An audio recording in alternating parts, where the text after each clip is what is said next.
Aku tadi yang proses polisi tegak di sini yang komandannya apa ya coba itu boleh diprotes kan? Suruh berdiri ya. Suruh berdiri. Waduh.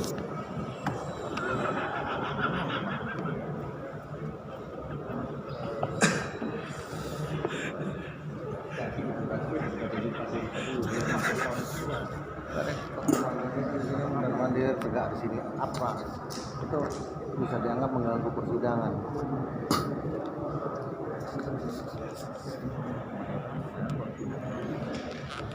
Minta usir boleh ya kali ya? Hah? Biar ada ini, ada cerita gitu. Tapi kau dewe. Nggak apa-apa, aku bilang ke hakim, oh dikeluarkan. Siapa yang boleh ada di sini? Kita aja nggak boleh di situ.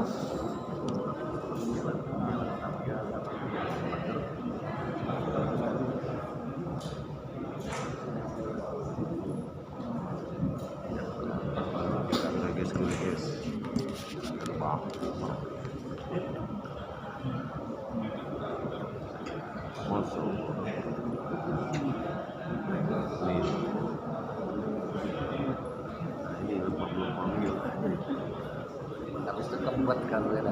Hah? Ini kebet kan? Apa yang ngebat itu tuh? Greges-gregesnya. Ngilu-ngilu. Oh, gerges-gerges itu kayak pasir, kayak ada pasir. Ngilu-ngilu. Gilu. Bukan kayak ada pasir. Ngilu demam itu. Sakit sini.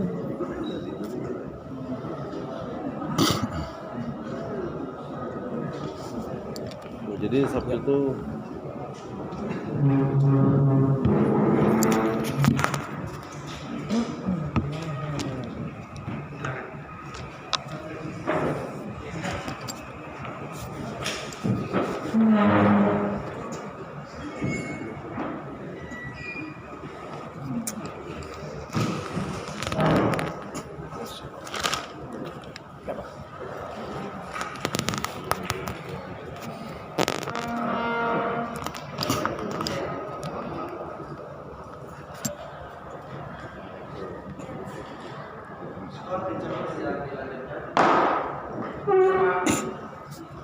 Saya sekali lagi untuk mengingatkan, nah, kami lihat makin banyak pengunjung yang mungkin tadi pagi belum ada di sini.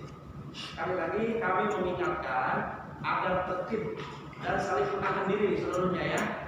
Tolong duduknya juga Pak yang di depan ini, Mbak hakimnya. Juga ruang persidangan yang terhormat ya, tolong dihargai. Jadi sekali lagi saya ingatkan agar semuanya tertib. Terima kasih, silakan untuk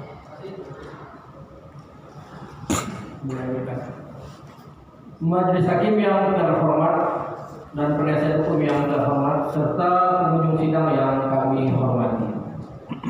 11.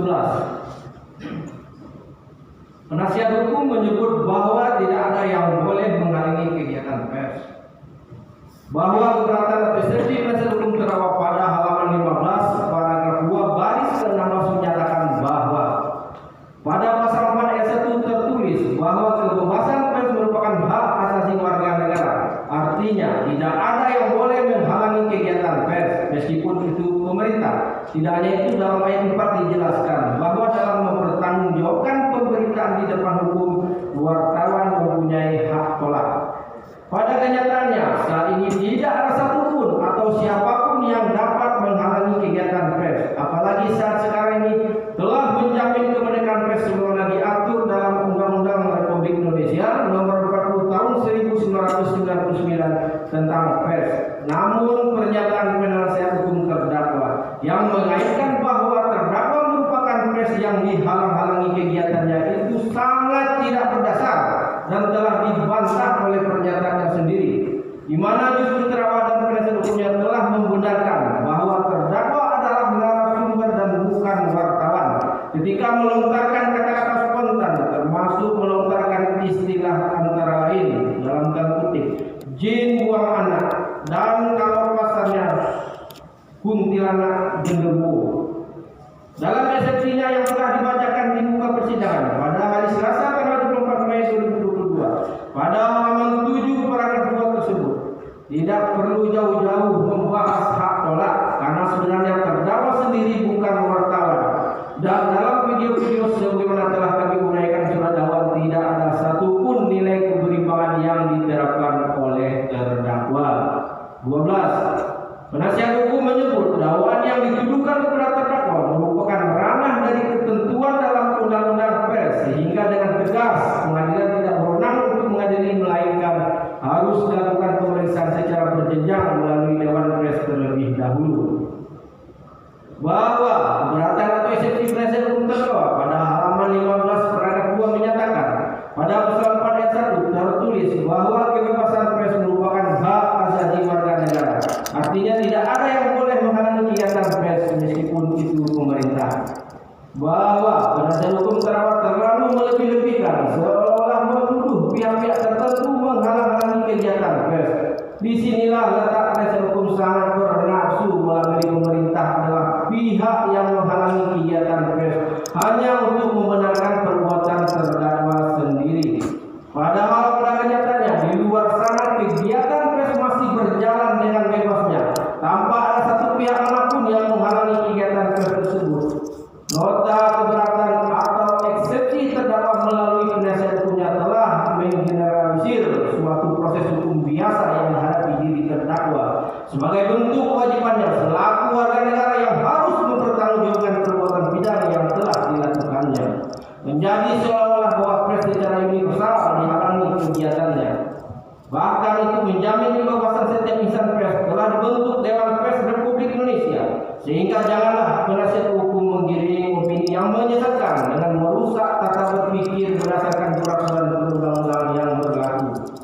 Kami jaksa penuntut umum wajib meluruskan bahwa kebebasan pers secara pasti dijamin oleh negara sepanjang konten yang diproduksi dan disebarluaskan tidak bertentangan dengan Undang-Undang Dasar tahun 1945 dan ideologi negara Pancasila yang mengandung unsur berita bohong atau hoax, sara, mengadu domba, bernada perpecahan dan provokatif yang mengakibatkan keonaran di kalangan rakyat. Selanjutnya pada halaman 17 paragraf 2 penasihat hukum menyatakan, adapun surat dakwaan jaksa penuntut umum bertentangan dengan fakta yang ada di mana terdakwa secara faktual terdaftar dalam organisasi Persatuan Wartawan Indonesia dalam kurung PWI dengan nomor anggota 09.00.19895.21N dalam kurung bukti T1. Fakta lain yang wajib kami sampaikan bahwa terdakwa adalah real wartawan senior, hal mana terdakwa tercatat bekerja sebagai wartawan dalam kurung bukti T2.1, T2.2, T2.3 dan T2.4 pada 1. Harian Media Indonesia tahun 1996 sampai 2001. 2. Metro TV pada tahun 2001. 3. Televisi Pendidikan Indonesia atau TPI pada 2003 sampai 2004. 4. Kartu-kartu identitas sebagai wartawan di berbagai media termasuk dari Media Forum Network atau FNN yang aktif sampai dengan sekarang. Eksepsi penasihat hukum telah mengatakan bahwa adapun surat dakwaan jaksa penuntut umum bertentangan dengan fakta yang ada di mana terdakwa secara faktual terdaftar dalam organisasi PWI tersebut justru bertentangan dengan eksepsi penasihat hukum yang tertuang pada halaman 7 paragraf 2 yang mengatakan bahwa terlebih terdakwa diundang sebagai narasumber dan seterusnya. Sudah benar pernyataan bahwa terdakwa pada saat melakukan kejahatan berstatus sebagai narasumber bukan sebagai wartawan, maka terjadi persesuaian antara fakta dengan surat dakwaan jaksa penuntut umum. Perlu dicermati disinilah letak inkonsistensi penasihat hukum terdakwa yang justru malah menjadikan segala yang dinyatakannya haruslah diragukan kebenarannya, sebagaimana kata pepatah Jawa isuk tele sore tempe. Bermakna orang yang timpang dan tidak tegas. Kami ingatkan bahwa perilaku yang demikian itu justru merugikan kepentingan terdakwa dan kepentingan hukum terdakwa. Selanjutnya, sebagaimana yang telah kami uraikan pada poin 6, tanggapan jaksa penuntut umum atas nota keberatan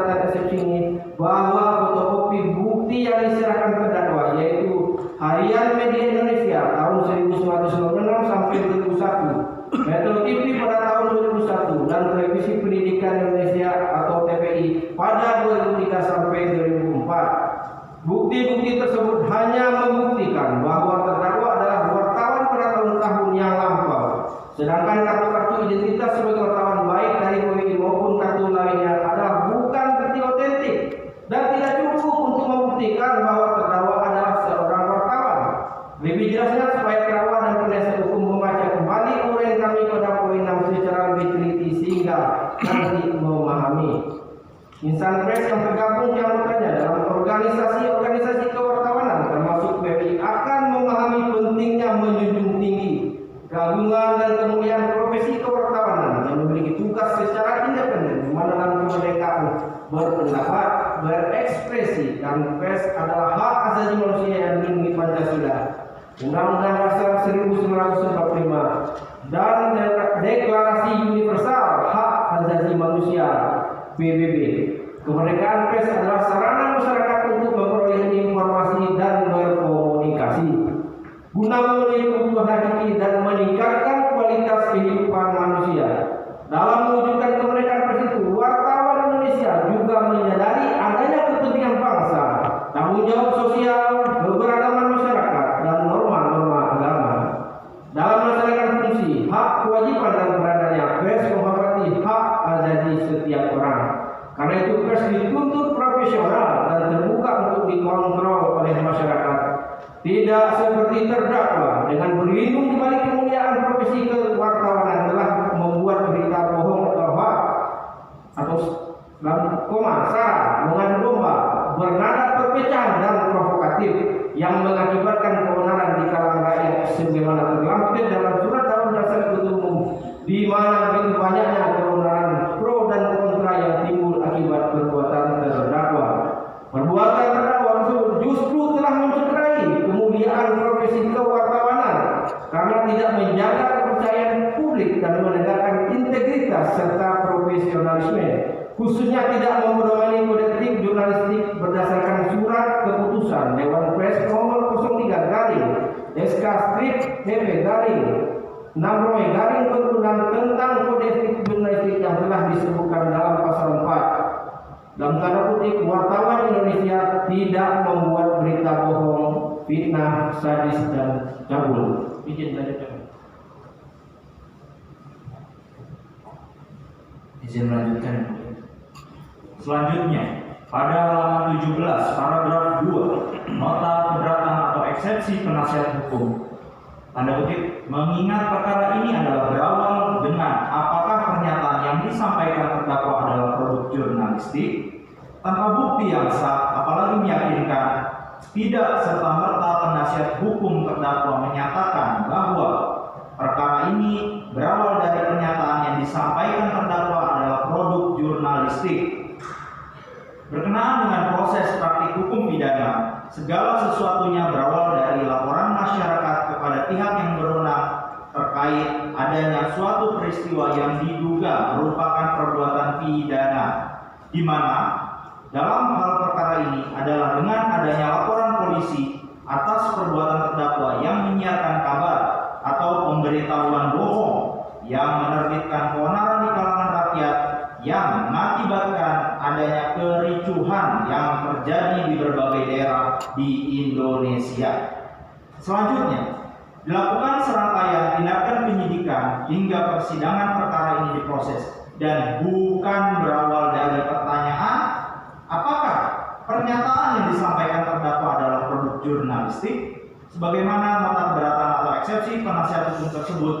Untuk menjawab pertanyaan penasihat hukum terdakwa tersebut, maka kami jaksa penuntut umum mohonkan kepada majelis hakim agar melanjutkan memeriksa dan mengadili perkara ini dan mengesampingkan nota keberatan atau eksepsi penasihat hukum terdakwa tersebut dan memerintahkan agar persidangan dilanjutkan dengan acara pembuktian.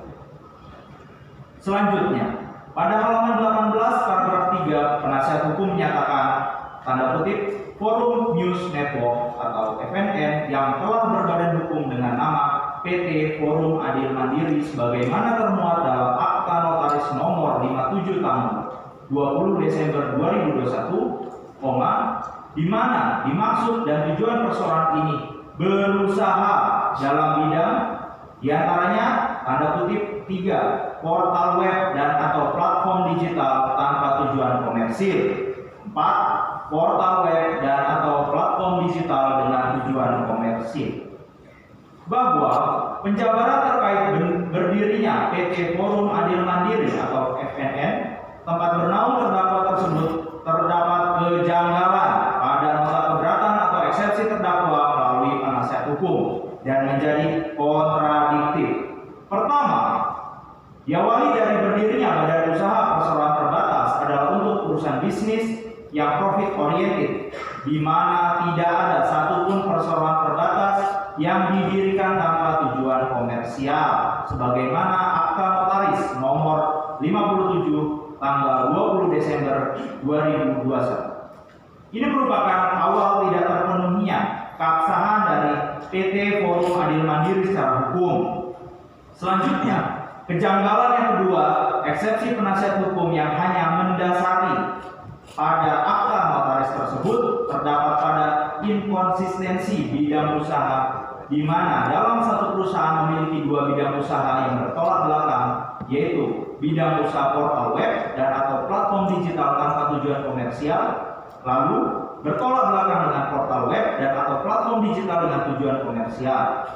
Pencantuman dua bidang usaha yang bertolak belakang ini akan mengundang banyak permasalahan dan kekacauan dan cenderung dimaknai sebagai sebuah upaya untuk mengaburkan jejak segala pencatatan perseroan, khususnya pencatatan yang berkenaan dengan perihal kas, pajak, perizinan yang rawan untuk dimanipulasi di kemudian hari. Bahkan, penasihat hukum tidak menunjukkan bukti-bukti terkait dengan dokumen perizinan usaha serta kewajiban pajak untuk membuktikan apakah terpenuhi atau tidak terpenuhinya keabsahan suatu perusahaan pers yang bernama PT Forum Adil Mandiri tersebut. Maka selama itu pula keabsahan PT Forum Adil Mandiri tersebut belum memenuhi syarat sebagai perusahaan pers, sehingga dapat terjawab sudah alasan mengapa tidak terdaftarnya PT Forum Adil Mandiri sebagai perusahaan pers pada Dewan Pers.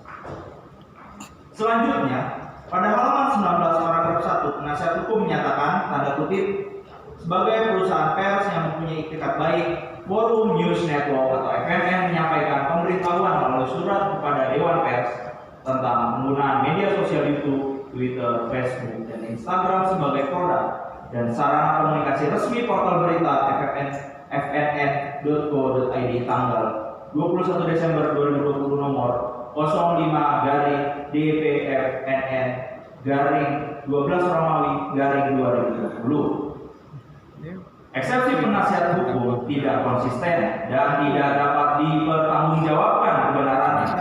Hal tersebut sangat jelas terlihat pada nota keberatan atau eksepsi pada halaman 19, justru sangat janggal dan aneh jika dikaitkan dengan nota keberatan atau eksepsi pada halaman 18, sehingga jaksa penuntut umum dituntut untuk membuktikan perkara ini di persidangan dan akan menghadirkan saksi-saksi beserta barang bukti. Kemudian, bagaimana mungkin Forum News Network menyampaikan pemberitahuan melalui surat kepada Dewan Pers tentang penggunaan media sosial YouTube, Twitter, Facebook, dan Instagram sebagai produk dan sarana komunikasi resmi portal berita fnn.co.id tanggal 21 Desember 2020 nomor 05/DPFNN/12 Romawi 2020. Sedangkan Forum News Network atau FNN yang telah berbadan hukum dengan nama PT Forum Adil Mandiri sebagaimana termuat dalam Akta Notaris nomor 57 tanggal 20 Desember 2021, semoga kelak terdakwa akan memahami kesalahan yang telah diperbuat. Selanjutnya pada halaman 20 paragraf 2, penasihat hukum menyatakan tanda kutip terdakwa adalah seorang wartawan yang bekerja pada perusahaan pers Forum News Network atau FNN milik PT Forum Adil Mandiri, serta terdakwa jelas terdaftar dalam Persatuan Wartawan Indonesia atau PWI dengan nomor anggota 09.00.19895.21M. Adapun FNN secara faktual adalah perusahaan pers yang berbadan hukum perseroan terbatas berdasarkan Akta Notaris PT Forum Adil Mandiri nomor 57 tanggal 20 Desember 2021 sesuai syarat perusahaan pers sebagaimana dimaksud dalam pasal 9 Undang-Undang Pers. Keberatan atau eksepsi penasihat hukum pada halaman 20 paragraf 2 merupakan pengulangan dari eksepsi pada halaman 17 paragraf 2 dan pada halaman 18 paragraf 3. Hal itu menunjukkan konstruksi penyusunan eksepsi penasihat hukum terdakwa terkesan berkeinginan mengaburkan permasalahan hukum. Namun kami pertegas eksepsi tersebut tidak lagi kami menanggapinya karena sudah kami jelaskan di atas sebagaimana tanggapan kami pada eksepsi penasihat hukum. Selanjutnya, keberatan atau eksepsi penasihat hukum pada halaman 21 sampai dengan halaman 23 yang sebagian kami kutip di antaranya. Pada halaman 21 paragraf 1 penasihat hukum menyatakan tanda kutip, dengan demikian surat dakwaan jaksa penuntut umum yang menyatakan bahwa apa yang terdapat dalam akun YouTube Bang Edi Channel bukanlah produk jurnalistik adalah bertentangan dengan fakta bahwa terdakwa bukanlah seorang wartawan adalah fitnah dan Forum News Network bukan sebagai perusahaan pers adalah tuduhan yang mengada-ngada. Dengan demikian jelaslah bahwa jaksa penuntut umum telah memperlihatkan kegagalannya dalam memformulasikan suatu dakwaan, bahkan diduga sebagai suatu upaya manipulasi fakta hanya agar kasus ini dapat disidangkan. Tutup tanda kutip. Terdakwa melalui penasihat hukumnya dalam nota keberatan atau eksepsinya telah berusaha mengklaim pernyataan itu sebagai fakta kebenaran. Maka penasihat hukum seharusnya sudah mengerti bahwa hal itu sudah masuk dalam ruang lingkup pembuktian pemeriksaan pokok materi perkara dan berada di luar ruang lingkup eksepsi sebagaimana diatur dalam pasal 156 KUHP. Oleh karena itu kami, jaksa penuntut umum, mohon kepada majelis hakim agar mengesampingkan eksepsi penasihat hukum yang berlebihan tersebut dan memerintahkan agar persidangan dilanjutkan dengan acara pembuktian. Selanjutnya, pada halaman 22 paragraf 2, penasihat hukum menyatakan, tanda kutip, sejumlah lembaga diantaranya terdapat lembaga pemerhati lingkungan yang bernama WALHI telah membuat suatu laporan publik mengenai rencana mega proyek pemindahan ibu kota negara atau IKN. Selanjutnya, pada halaman 21 di lembar akhir penasihat hukum menyatakan, tanda kutip, bahwa materi yang disampaikan oleh terdakwa bukanlah hal baru dan bukan pertama kali diucapkan oleh terdakwa melainkan sebagai fakta atau koin.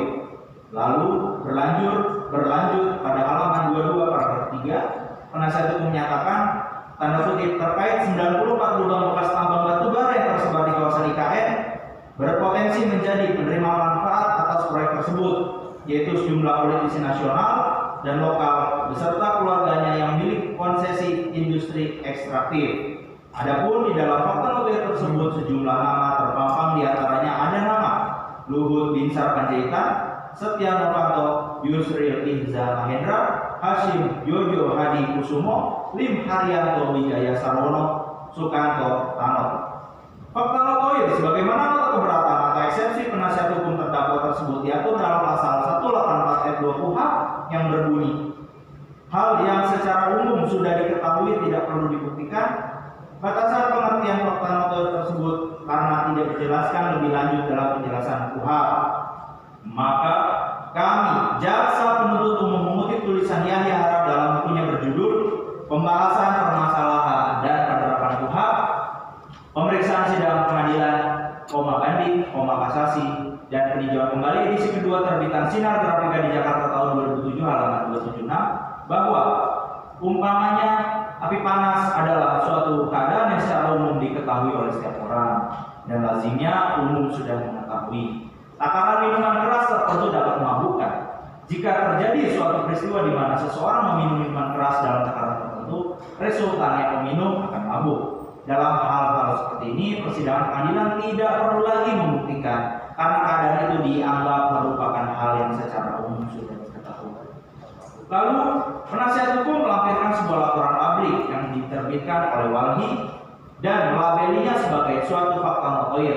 Maka perlu kami ingatkan sekali lagi bahwa WALHI bukan termasuk lembaga yang berwenang untuk menerbitkan suatu surat atau keputusan yang sah, melainkan hanya lembaga swadaya masyarakat yang berusaha untuk senantiasa turut memberikan partisipasinya secara aktif sesuai dengan bidang kegiatannya, yaitu pemerhati lingkungan hidup. Laporan yang diterbitkan dan dipublikasikannya pun tidak dapat serta-merta dapat dipedomani adalah suatu fakta yang memberi kebenaran.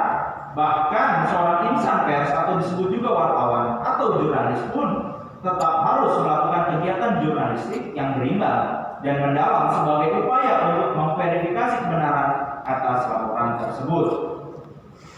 Dan jika telah memegang atau memiliki bahan data dan keterangan yang akurat dan kredibel, maka baru dapat dipublikasikan informasi dan beritanya.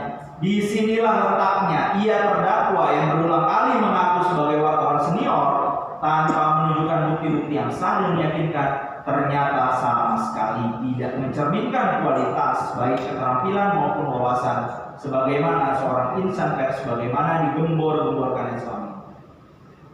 Selanjutnya, pada halaman 23 paragraf 2 penasihat hukumnya, katakan perkara Judicial Review nomor 25 garing PUU strip 20 Romawi garing 2022, perkara nomor 34 garing PUU strip 20 Romawi garing 2022, perkara nomor 54 PUU garing PUU strip 20 Romawi garing 2022 dan seterusnya sebagai bagian dari pemerintahan kontrol sosial terhadap kinerja pemerintah dan lembaga negara lainnya sebagaimana negara demokrasi. Kontrol sosial sangat diperlukan agar negara tidak menjadi tirani. Adapun dalam pasal 1 ayat 2 Undang-Undang Dasar tahun 1945 bahwa kedaulatan tertinggi berada di tangan rakyat, maka jelas tidak ada alasan bagi para pemangku kekuasaan untuk alergi atas kritik dari rakyatnya. Selanjutnya pada halaman 23 paragraf 3 penasihat hukum menyatakan perkara akuo masuk dalam ranah pers sehingga dengan tegas pengadilan tidak berwenang untuk mengadili melainkan harus dilakukan pemeriksaan secara berjenjang melalui dewan pers terlebih dahulu. Perlu kiranya kami meminta penasihat hukum untuk membaca kembali uraian surat dakwaan yang telah kami bacakan di muka persidangan pada tanggal 10 Mei 2022 secara lebih seksama dan teliti dengan harapan agar saudara terdakwa benar-benar memperoleh bantuan, bimbingan maupun nasihat hukum yang baik sebagaimana dengan koridor ilmu hukum guna kepentingan pembelaan maupun keadilan bagi saudara terdakwa dalam menghadapi persidangan perkaranya. Namun, demi kebaikan persidangan ini akan kami ingatkan kembali bahwa dalam dakwaan telah kami sebutkan dengan adanya MOU antara Kepolisian Negara Republik Indonesia dengan Dewan Pers Republik Indonesia nomor 2/DP/MOU/2 Romawi 2017, nomor B/15-B/2 Romawi 2017 tanggal 9 Februari 2017 tentang koordinasi dalam perlindungan kemerdekaan pers dan penegakan hukum terkait penyalahgunaan profesi wartawan. Maka dalam penanganan perkara ini telah dilakukan koordinasi bersama antara Kepolisian Negara Republik Indonesia dengan Dewan Pers Republik Indonesia sehingga diperoleh hasil bahwa penanganan perkara ini tidak masuk dalam ranah dari ketentuan Undang-Undang Pers. Untuk itu, penanganan perkaranya diserahkan kepada Kepolisian Negara Republik Indonesia yaitu penyidik Bareskrim Polri untuk ditindaklanjuti hingga selesai. Sungguh sangat disayangkan apabila saudara penasihat hukum terdakwa yang telah lama berpengalaman sebagai praktisi hukum mempermasalahkan mengenai prosedur penanganan perkara terdakwa Edi Mulyadi dan penasihat hukum menganggap seharusnya dilangsungkan pada ranah Undang-Undang Pers baru ketika perkara ini disidangkan di Pengadilan Negeri di Jakarta Pusat. Padahal perkara ini telah mendapat penanganan secara hukum pidana sejak dimulainya penyidikan perkara ini. Namun, bukannya penasihat hukum terdakwa memperjuangkan hak terdakwa untuk mendapatkan keadilan dengan ranah hukum pers baik dengan cara mengajukan gugatan pra peradilan pada waktu itu, malah penasihat hukum terdakwa bersikap pasif seolah-olah setuju bahwa perkara ini layak diuji dalam persidangan di Pengadilan Negeri Jakarta Pusat secara hukum pidana. Sehingga kami mohon kepada majelis hakim untuk mengesampingkan eksepsi penasihat hukum terdakwa ini dan memutuskan agar persidangan dilanjutkan ke tahap pemeriksaan pembuktian perkara. Izin dilanjutkan.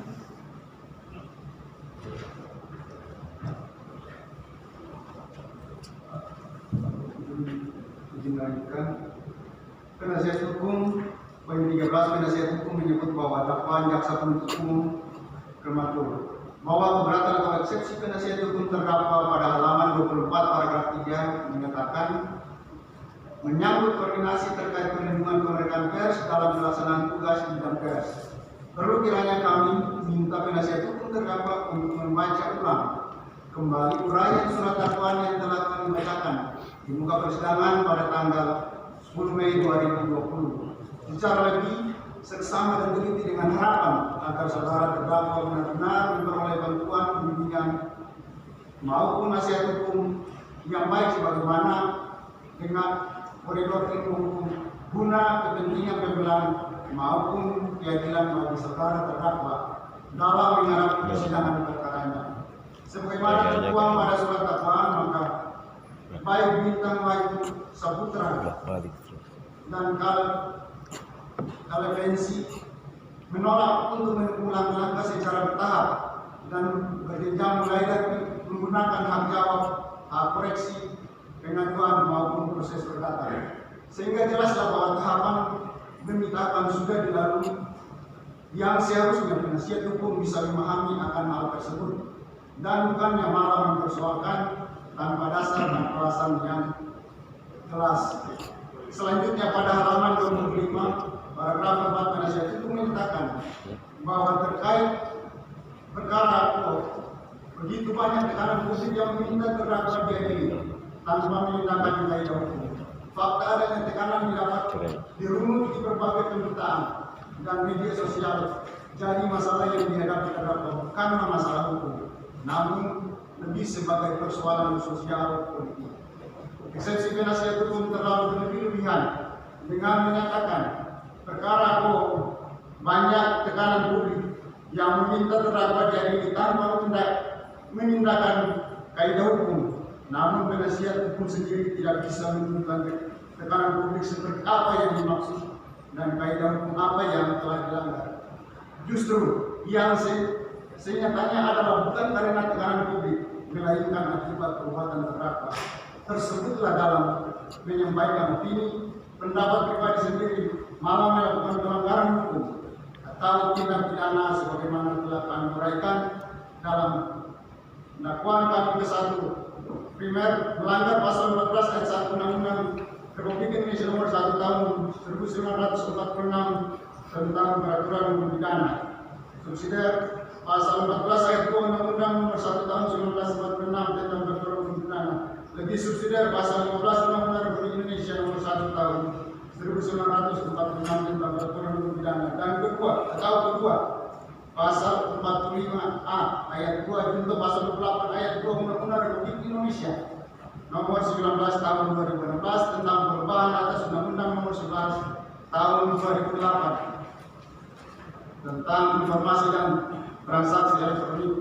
Atau ketiga pasal 156 KUHP sehingga mengakibatkan keonaran di kalangan rakyat Indonesia atau merasa kebencian atau pemusuhan individu dan atau kelompok masyarakat tertentu berdasarkan atas suku, agama, ras, antar golongan atau pemusuhan kebencian atau penghinaan terhadap suatu atau beberapa golongan rakyat Indonesia, bukan kurung ras, negeri asal, tempat asal, keturunan atau kebangsaan tertentu, dan kurang lebih banyak 18.105 komentar pro kontra dan terlalu banyak dengan keonaran di kalangan rakyat Indonesia. 14. Penasihat hukum menyebut bahwa surat dakwaan kabur atau obscure bahwa eksepsi penasihat hukum pada halaman 26 sampai dengan halaman 55 sebagian kami kutip di antaranya. Pada halaman 26 yang pada pokoknya menyatakan pada dakwaan ke-1 primer dalam surat dakwaan yang mulai dari halaman 2 hingga halaman 61, jaksa penuntut umum justru sama sekali tidak menguraikan unsur-unsur pasal 14 ayat 1 Undang-Undang Republik Indonesia Nomor 1 Tahun 1946 tentang peraturan hukum pidana. JPU justru sama sekali tidak menguraikan unsur-unsur pasal 14 ayat 1 Undang-Undang Republik Indonesia Nomor 1 Tahun 1946 tentang peraturan hukum pidana. Bahwa apa sebenarnya yang dikehendaki penasihat hukum kami jaksa penuntut umum sungguh sangat tidak mengerti, di mana telah jelas kita pahami bersama ruang lingkup eksepsi sebagaimana yang dikehendaki pasal 156 ayat 1 kuhap. Namun anehnya, justru penasihat hukum pada eksepsi halaman 27 menguraikan substansi materi dakwaan jaksa penuntut umum, derajat C masih lebih rendah dibandingkan dengan derajat manusia yang memiliki derajat paling sempurna di antara makhluk lainnya. Bahwa jin juga benar memiliki karakter yang buruk, apalagi jin yang membuang anak yang merupakan perbuatan yang sangat hina. Dan anehnya lagi dalam eksepsi halaman 27 juga penasihat hukum menyatakan tanpa menguraikan apa yang dimaksud dengan unsur pasal menimbulkan keonaran. Apabila dicermati dan dibaca dengan seksama terhadap surat dakwaan jaksa penuntut umum, sudah seharusnya apa yang dinyatakan penasihat hukum dalam eksepsi ini dapat terjawab dengan membaca dengan sungguh-sungguh telah terinci setiap elemen unsur pidana yang ditersangkakan kepada terdakwa. Demikian juga halnya construction victim dari semua rangkaian dari dakwaan, sebagaimana fakta perbuatan pidana yang dilakukan terdakwa telah disusun secara teratur, di mana kurang lebih sebanyak 18.105 komentar pro kontra dan terlalu banyak mengandung keonaran di kalangan rakyat Indonesia. Pada halaman 28 sampai 29 yang pada pokoknya menyatakan penuntut umum menggunakan frasa masyarakat Cina, padahal di Indonesia tidak ada istilah peruntukan masyarakat Cina, sebab masyarakat Cina bukan bagian dari negara Indonesia tetapi bagian dari negara Cina. Dipergunakan untuk sebesar-besar kemakmuran rakyat Indonesia sebagaimana amanat dalam Undang-Undang Dasar tahun 1945, dan bukan untuk masyarakat Cina atau bangsa Tiongkok. Wajib saudara penuntut umum ingat bahwa legal standing saudara penuntut umum adalah mewakili negara Indonesia, bukan negara Cina, yang sewajibnya mewakili kepentingan rakyat Indonesia dan bukan dari Cina. Bahwa ungkapan penasihat hukum dalam nota keberatan eksepsinya sangat lihai dalam memutarbalikkan fakta, di mana sangat jelas dalam dakwaan kami jaksa penuntut umum menanggapi pernyataan-pernyataan terdakwa yang termuat dalam akun YouTube-nya yang telah dilakukan pengujian digital forensik, sehingga bagaimana mungkin kami jaksa penuntut umum mereka-reka fakta yang menurut anggapan penasihat hukum bahwa legal standing saudara penuntut umum adalah mewakili negara Indonesia bukan negara Cina, yang sewajibnya memiliki kepentingan rakyat Indonesia dan bukan negara Cina. Apa dasar penasihat hukum menghembuskan kata-kata tidak bersesuaian tersebut? Apakah ada data bukti yang dimiliki penasihat hukum terdakwa tersebut? Sedangkan dalam eksepsi yang telah dibacakan di muka persidangan ini, penasihat hukum hanya cuma menyertakan bukti terlampir sebanyak 7 dokumen. Jadi apa maksud dan tujuan penasihat hukum menyatakan demikian? Kami jaksa penuntut umum perlu kami menjelaskan bahwa kami jaksa penuntut umum benar-benar telah mewakili dan melindungi kepentingan negara dan rakyat Indonesia. Disitulah letak betapa pentingnya kami membuat surat dakwaan setebal 313 halaman ditambah 995 lampiran dakwaan, di mana memuat terjadinya keonaran di Indonesia, di negara dan rakyat Indonesia akibat dari perbuatan terdakwa yang telah menyiarkan berita atau pemberitahuan. Tidak satupun dari dakwaan kami jaksa penuntut umum yang keluar dari koridor kepentingan negara dan rakyat Indonesia. Namun kata-kata terdakwa yang menyebutkan jadi ngebangun adalah mengembang pengembangan asing dari Purwokerto dan mana Banyumas dari Cina, bos pengembang Cina yang membangun sana dan seterusnya. Telah menerbitkan keonaran di kalangan rakyat, cara berpikir terdakwa dan penasihat hukumnya yang terlalu sempit dan mengesampingkan fakta yang kita tahu bersama. Kebinekaan di negara kita Indonesia yang terdiri dari berbagai macam suku dan etnis, termasuk adanya etnis Jawa dalam grup Purwokerto dari Banyumas, Kedepurung, dan juga ada etnis Cina. Keduanya turut menjadi sasaran atas ucapan kata-kata bohong terdakwa, di mana kesemuanya adalah termasuk bagian dari negara dan rakyat Indonesia yang harus kami jaksa penuntut umum mewakili kepentingannya. Izin melanjutkan yang lain.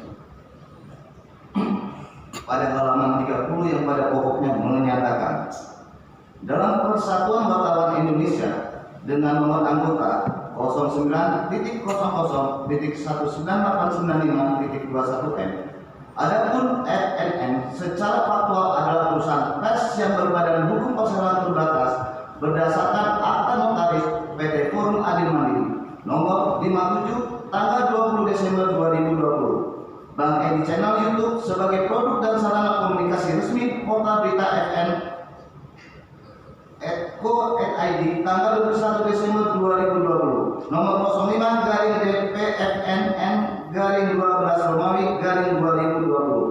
dan telah diterima oleh Dewan Pers tanggal 21 Desember 2020. Channel YouTube atas nama Bank Edi channel tersebut adalah resmi sebagai produk komunikasi FNN @co.id selaku portal berita pada perusahaan pers.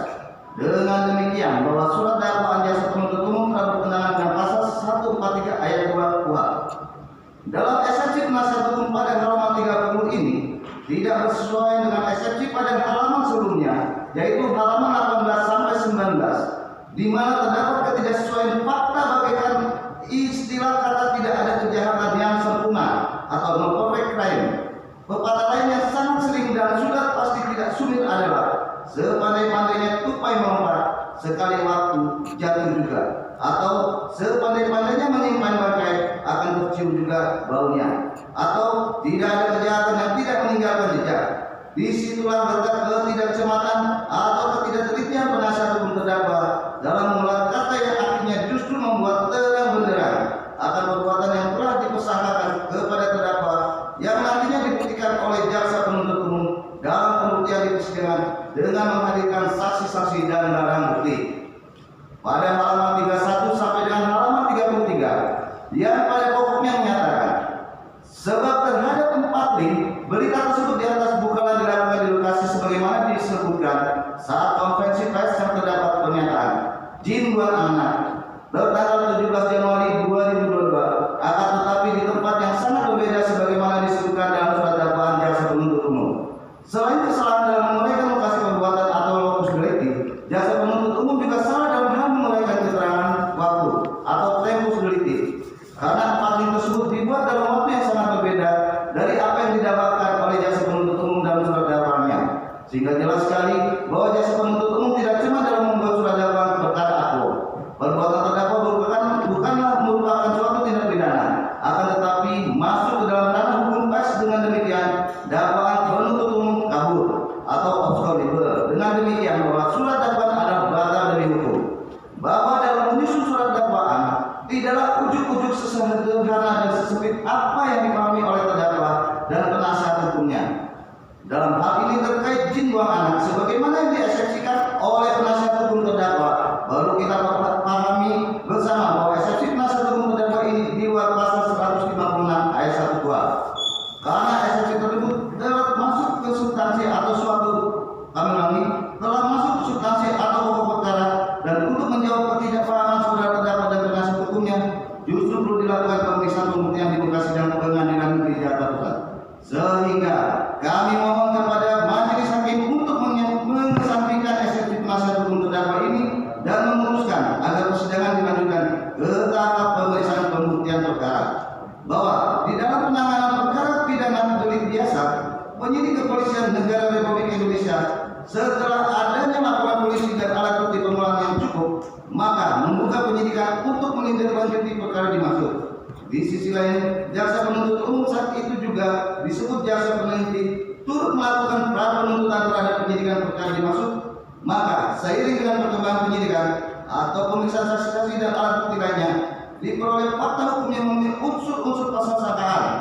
Selanjutnya, setelah dinyatakan lengkap, maka dilaksanakan tahap 2, yaitu pengiriman tersangka dan barang bukti kepada jaksa penuntut umum.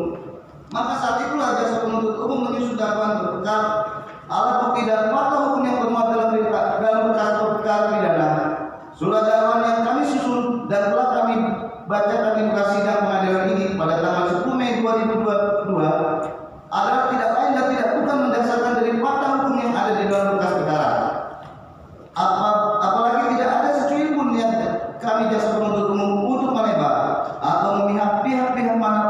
sebagaimana eksepsi penasihat hukum terdakwa yang disampaikan secara berlebihan tersebut. Jaksa penuntut umum dalam menyusun surat dakwaan telah memberikan gambaran secara kuat dan utuh tentang: pertama, tindak pidana yang dilakukan; kedua, siapa yang melakukan tindak pidana tersebut; ketiga, di mana tindak pidana dilakukan; empat, bila mana atau kapan tindak pidana dilakukan; lima, bagaimana tindak pidana tersebut dilakukan; enam, akibat apa yang ditimbulkan tindak pidana tersebut atau delik material; tujuh, apakah yang mendorong terdakwa melakukan tindak pidana tersebut atau delik-delik tertentu; delapan, ketentuan pidana yang diterapkan. Sehingga dalam dakwaan kami terlampir tebal 995 halaman yang telah menggambarkan akibat yang ditimbulkan tindak pidana yang dilakukan oleh terdakwa, yang nantinya merupakan dasar dan titik tolak pemeriksaan terdakwa di sidang pengadilan untuk dibuktikan menghadirkan alat bukti dan barang bukti. Selanjutnya kami jaksa penuntut umum akan menjabarkan mengenai apa yang dimaksud dengan surat dakwaan lengkap, pembuatan undang-undang atau kuhap juga tidak memberikan penjelasan resmi dalam penjelasan pasal 143 ayat 2 huruf B. Apa yang dimaksud dengan lengkap? Di mana pembuat undang-undang seharusnya memberikan penjelasan, karena dalam pasal 143 ayat 2 huruf B kuhap disyaratkan surat dakwaan yang tidak lengkap membawa konsekuensi atau akibat hukum, yaitu batalnya surat dakwaan. Apa yang dirumuskan pada sangkaan kelima delik di atas sudah menjelaskan lengkapnya surat dakwaan kami. Suatu dakwaan jelas atau lengkap atau tidak jelas atau tidak lengkap tidak kualitatif, adalah relatif, dan hendaknya ukuran didasarkan kepada keadaan konkret, yaitu apakah keadaan itu menunjukkan terdakwa dirugikan atau tidak, ataukah tidak. Jika terdakwa telah mengetahui apa sebab ia terdakwa, maka hanya sudah memadai.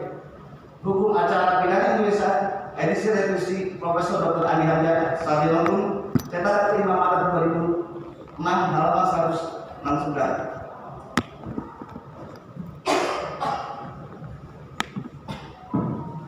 Jadi kami lanjutkan. Bahwa surat dakwaan yang tidak memuat fakta dan keadaan yang lengkap atas tindakan pidana yang dilakukan dalam surat dakwaan tidak mengurangi nilai sahnya surat merupakan pokok perkara yang harus masih dibuktikan sesuai pendapat Yaya Harhab, Sarjana Hukum, pembahasan permasalahan dan penerapan KUHP halaman 384 sampai 1985.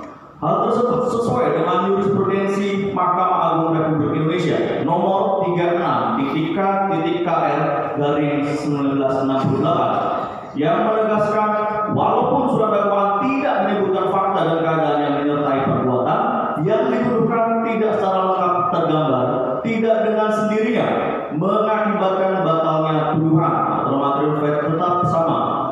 Juga unsur elemen pidana yang disangkakan telah terurai dengan sempurna sehingga dimengerti dan difahami oleh siapapun yang membacanya. Bahwa sehubungan dengan pendapat penasihat hukum terdakwa yang menyatakan dakwaan jaksa penuntut umum tidak cermat, tidak jelas, dan tidak lengkap karena ada kesalahan jaksa penuntut umum dalam menguraikan lokasi perbuatan atau lokus delikti. JPU juga salah dalam hal menguraikan keterangan waktu atau tempus delikti karena 4 link tersebut dibuat dalam waktu yang sangat berbeda dari apa yang didakwakan oleh jaksa penuntut umum dalam surat dakwaannya seperti yang dikemukakan pada eksepsinya. Adalah harus dikesampingkan karena dakwaan jaksa penuntut umum telah disusun secara cermat, jelas, dan lengkap mengenai tindak pidana yang didakwakan sesuai yang dikehendaki pasal 143 ayat 2 huruf B KUHP. Pada halaman 34 yang pada pokoknya menyatakan pada dakwaan subsidiar dalam surat dakwaannya mulai dari halaman 61 sampai dengan halaman 123, jaksa penuntut umum justru sama sekali tidak menguraikan unsur-unsur pasal 14 ayat 2 Undang-Undang Republik Indonesia nomor 1 tahun 1946. Eksepsi terdakwa melalui penasihat hukumnya tersebut, uraian unsur bukan sama dengan alam pikiran penasihat hukum itu, tetapi dakwaan satu kesatuan tak terpisahkan yang tergambar dalam konstruksi kesatuan dari perbuatan yang dilakukan oleh terdakwa, bukan dirinci per masing-masing elemen unsur. Namun elemen unsur tersebut akan terjabarkan pada analisa yuridis surat tuntutan. Kemudian pada halaman 35 yang pada pokoknya menyatakan selanjutnya ketidakcermatan jaksa penuntut umum yang termuat dalam surat dakwaan adalah terkait keonaran berdasarkan klaim sejumlah sejumlah pihak sebagaimana disebutkan dalam surat dakwaan JPU halaman 97. Bertolak belakang dengan adanya temuan video yang memperlihatkan suatu keadaan rekayasa seolah-olah ada pihak-pihak dari suku Kalimantan yang marah kepada terdakwa. Akan tetapi dalam video itu para pendemo itu selalu mengucap nama, di mana nama yang disebutkan dalam video itu adalah tokoh partai politik yang diduga justru sebagai aktor intelektual di balik pembuatan video tersebut. Selanjutnya mereka ditegur seseorang yang menyatakan bahwa yang disebut adalah nama terdakwa. Sungguh sangat disayangkan penasihat hukum dengan pernyataan tersebut di atas yang tidak bersesuaian dengan bukti hukum yang disajikan dalam persidangan dengan berbekal video berdurasi tidak lebih dari 1 menit dengan isi yang tidak bisa dipahami dan dimengerti dari mana video itu diambil dan siapa yang mengambil serta kapan video tersebut diambil. Dan yang lebih disayangkan lagi adalah cara penayangan video tersebut di muka persidangan yang tidak melalui mekanisme yang jelas dari laboratorium uji forensik, sehingga keabsahan video tersebut tidak dapat dipertanggungjawabkan, tidak sah dan tidak meyakinkan. Lebih hebohnya lagi diberi judul viralkan. Apabila dikaitkan dengan dakwaan jaksa penuntut umum pada halaman 97, rekayasa mana yang telah dilakukan pihak-pihak dari suku Kalimantan tersebut, hanya penasihat hukumlah yang tahu dan bisa menjawabkan hal tersebut. Kemudian pada halaman 37 yang pada pokoknya menyatakan sebab terhadap 4 link berita tersebut di atas bukanlah dilakukan di lokasi sebagaimana disebut saat konferensi pers yang terdapat pernyataan jin buang anak tertanggal 17 Januari 2022. Akan tetapi di tempat yang sangat berbeda sebagaimana disebutkan dalam surat dakwaan jaksa penuntut umum. Selain kesalahan dalam memberikan lokasi perbuatan atau lokus delikti, JPU juga salah dalam hal memberikan keterangan waktu atau tempus delikti. Karena 4 link tersebut dibuat dalam waktu yang sangat berbeda dari apa yang dilakukan oleh jaksa penuntut umum dalam surat dakwaannya, sehingga jelas sekali bahwa jaksa penuntut umum tidak cermat dalam membuat surat dakwaan perkara akuo. Keberatan eksepsi penasihat hukum pada halaman 37 merupakan pengulangan dari eksepsi pada halaman 31. Hal itu menunjukkan konstruksi penyusunan eksepsi penasihat hukum terdakwa terkesan berkeinginan mengaburkan permasalahan hukum. Namun kami tegas, eksepsi tersebut tidak lagi kami menanggapinya karena sudah kami jelaskan di atas sebagaimana tanggapan kami atas eksepsi penasihat hukum. Kemudian pada halaman 41 sampai dengan 42 yang pada pokoknya menyatakan selain itu kesalahan fatal yang dibuat dalam surat dakwaan jaksa penuntut umum adalah tidak cermat, tidak jelas dan tidak lengkap, yang mana jaksa penuntut umum hanya menyebutkan soal tempat di lantai 4 ruang Parang Kentono, Hotel Warowan Urban Tanding, Jakarta Barat di Jalan Kebon Siri 1 nomor 3 RW 10 Kampung Bali Kecamatan Tanah Abang, Kota Jakarta Pusat. Atau tidak di suatu tempat lain yang masih termasuk dalam daerah hukum Pengadilan Negeri Jakarta Pusat, yang mana tempat tersebut adalah terkait pernyataan terdakwa mengenai perumpamaan jin buang anak. Sebab terhadap 4 link berita tersebut di atas bukanlah dilakukan di lokasi sebagaimana disebutkan saat konferensi pers yang terdapat pernyataan jin buang anak tertanggal 17 Januari 2022. Akan tetapi di tempat yang sangat berbeda sebagaimana disebutkan dalam surat dakwaan jaksa penuntut umum. Selain kesalahan dalam memberikan lokasi, jaksa penuntut umum juga salah dalam hal memberikan keterangan waktu karena 4 link tersebut dibuat dalam waktu yang sangat berbeda dari apa yang dilakukan jaksa penuntut umum dalam surat dakwaannya, sehingga jelas sekali bahwa jaksa penuntut umum tidak cermat dalam membuat surat dakwaan perkara akuo. Keberatan eksepsi penasihat hukum pada halaman 39 sampai dengan halaman 43 merupakan pengulangan dari eksepsi pada halaman 31. Hal itu juga menunjukkan konstruksi penyusunan eksepsi penasihat hukum terdakwa terkesan berkeinginan untuk mengaburkan permasalahan hukum saja. Namun kami pertegas kembali, eksepsi tersebut tidak lagi kami tanggapi karena sudah kami jelaskan di atas sebagaimana tanggapan kami atas eksepsi penasihat hukum. Kemudian pada halaman 46 yang pada pokoknya menyatakan sebab terhadap 4 link berita tersebut dan bukanlah dilakukan di lokasi sebagaimana disebutkan saat konferensi pers yang terdapat pernyataan jin buang anak tertanggal 17 Januari 2022. Akan tetapi di tempat yang sangat berbeda sebagaimana disebutkan dalam surat dakwaan jaksa penuntut umum. Selain kesalahan dalam memberikan lokasi perbuatan, jaksa penuntut umum juga salah dalam memberikan keterangan waktu karena 4 link tersebut dibuat dalam waktu yang sangat berbeda dari apa yang dilakukan oleh jaksa penuntut umum dalam surat dakwaannya, sehingga jelas sekali bahwa jaksa penuntut umum tidak cermat dalam membuat pernyataan dalam